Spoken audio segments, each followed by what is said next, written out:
السلام عليكم، ازيكم؟ عاملين ايه؟ يا رب تكونوا بخير. النهارده جايين نعمل مع بعض تخزين البلح الاسود. هنعمله بطريقه حلوه قوي. خليكي كده معايا لاخر الفيديو علشان تشوفي الطريقه، وكمان هنعمل منه اكله حلوه قوي هتعجبك جدا وهتعجب كمان ولادك. خليكي برضو معايا لاخر الفيديو علشان تشوفي الطريقه. زي ما انت شايفه كده، اول حاجه هنقول بسم الله، وهنجيب معانا كده كميه البلح اللي انت هتحبي تخزنيها. اهو طبعا هو البلح موجود دلوقتي يا جماعه في السوق ومتوفر دلوقتي، فتقدري ان انت تجيبي الكميه اللي انت عايزاها وتخزنيها كمان. اهو زي ما انت شايفه كده، بنجيب الكميه وبنغسلها كويس جدا جدا، وبننشفها كمان من الميه خالص، وبنبدا نقشرها كده ونشيل كمان النقع اللي جواها. اهو زي ما انت شايفه كده، بنعمل طبعا كل الكمية كلها. وبعد كده هقولك بقى طريقة تخزينها هيبقى عامل ازاي. بس اول حاجه كده هنصلي على النبي عليه افضل الصلاه والسلام. وطبعا ده فضلا من حضراتكم وليس امرا، الاشتراك في القناه وتفعيل الجرس عشان يوصلكوا كل جديد احنا بنقدمه. ويا رب كده فيديوهاتي اللي انا بقدمها لكم تكون بتعجبكم وتكونوا كمان بتستفادوا منها. بجد انا بفرح جدا بتعليقاتكم وبلايكاتكم كمان، وبالناس اللي بتشترك لي في القناه. بجد بشكركم جدا جدا. ونفسي كده ان القناة تكبر بيكم ان شاء الله يا رب.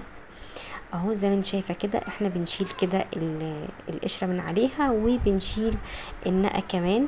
اهو زي ما انت شايفة كده. طبعا عايزة اقولك ان البلح الاسود طبعا يعني قيمته الغذائية عالية جدا جدا، وبيعالج الأنيميا كمان، وحلو جدا للكبير وللصغير. فبجد لازم يبقى متواجد عندنا طول السنة، فاحنا هنفرزه علشان يبقى موجود عندنا طول السنة. اهو زي ما انت شايفه كده، احنا كنا قشرنا كل الكميه. اهو هنحطها بقى في اكياس التخزين بتاعتنا. زي ما انت شايفه كده، طبعا احنا بنحط الكميه اللي احنا هنستخدمها يا جماعه. اما بتيجي تفرزي حاجه بالذات في الفريزر، ما تحطيش فيها كميه كبيره عشان لما تطلعيها تفك، او مثلا تحبي تستخدميها تطلعي على قد ما انت هتستخدمي بالظبط. فهنا احنا هنحط في الاكياس على قد ما احنا هنعوز بالظبط. اهو زي ما انت شايفه كده. واهم حاجه بتطلعي منها الهواء خالص، وبتقفليها كده زي ما انت شايفه، وكده خلاص. هي دي الطريقة، سهلة وبسيطة خالص يا جماعة، والله بجد. طبعا يلا اتشجعي كده وهاتي البلح، طبعا متوفر دلوقتي في السوق. فيلا تشجعي كده وهاتي وخزني كمية حلوة كده لولادك، كمان هتنفعك كمان في المدرسة. لما تيجي تعملي لهم سندوتشات في المدرسة طبعا بتبقى حلوة جدا، وهتفيدهم كمان علشان مذاكرتهم، لان طبعا هو زي ما انا قلت لك كده قيمته الغذائية عالية، فهيفيد كمان الولاد. فبجد حلو جدا. ممكن بقى تعمليه ببيض كمان، ممكن تعمليه كده بسمنة لوحده. ليه كذا طريقة على فكرة. وكمان ممكن تخزنيه كمان تعملي منه العجوة للمعجنات برضو. طبعا احنا بنبقى في الشتاء بنبقى عايزين نعمل معجنات بعجوة، فبدل لما مثلا تجيبي من بره، فاحنا لا، ممكن انت تكوني عاملاها على ايديكي انت، تطلعي من اللي انت مفرزاه ده وتعملي منه عجوة كمان. فعايزه اقولك ان الحاجات دي بتبقى حلوه جدا في البيت، وبتنفع كمان في البيت وتوفر معاكي كتير جدا. اهو زي ما انت شايفه كده، احنا بنحاول ان احنا نحط الكميه في الاكياس على قد ما احنا هنستخدم بالظبط. اهو زي ما انت شايفه كده، طريقة سهلة خالص خالص خالص. بصي مش ما خدتش مننا وقت خالص يعني، الحكاية كلها في ثواني كده. اهو حاجة جميلة قوي. وطبعا ده هيبقى حلو كمان للناس اللي بتعشق البلح الاسمر كده. احنا من عشاق البلح الاسمر صراحة، بنحبه جدا جدا. وطبعا زي ما انتوا عارفين ان هو ما بيقعدش كتير، بيبقى مثلا مدة نزوله شهرين ولا حاجة، فما بتلحقيش ان انتي تشبعي منه. فانا النهاردة جايلك كده بالطريقة دي علشان تقدري تاكليه طول السنة، ويبقى متواجد عندك طول السنة. طريقة تخزينه عايزة اقولك من اسهل ما يمكن، وكمان عايزة اقولك هيقعد معاكي من السنة للسنة كمان.